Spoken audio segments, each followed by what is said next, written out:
ایک بھائی نے پوچھا ہے کہ کیا امام اگر امامت کرا رہے ہوں حرمین میں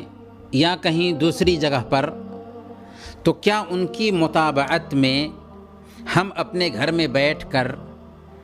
تراویح کی نماز پڑھ سکتے ہیں؟ قطعاً نہیں پڑھ سکتے آپ، کیونکہ آپ ٹی وی پر امام کی متابعت کر رہے ہیں، ریڈیو پر امام کی متابعت کر رہے ہیں، اور امام آپ کے پاس میں نہیں ہے، یہی فرق ہے۔ تو ٹی وی اور ریڈیو کے ذریعہ جو چیز ہے وہ حقیقت میں نہیں ہے، آپ سے بہت دور ہے، اور اس دوری کی بنیاد پر آپ ان کی متابعت نہیں کر سکتے۔ اگر کوئی آدمی اس طرح سے نماز پڑھتا ہے تو اس کی نماز نہیں ہوگی۔ اس کو چاہیے کہ جس حد تک اس کو صورتیں یاد ہیں انہی صورتوں کو تراویح کی نماز میں پڑھے، یا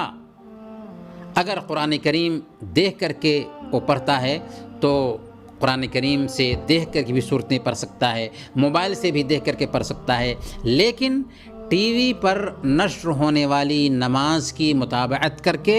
وہ تراویح نہیں پڑھ سکتا، یا 5 وقت کی نمازیں جو حرمین میں ہوتی ہیں ان کو ٹی وی پر دیکھ کر کے ان کی متابعت میں وہ نماز نہیں پڑھ سکتا۔ اگر پڑھتا ہے تو اس کی نماز نہیں ہوگی۔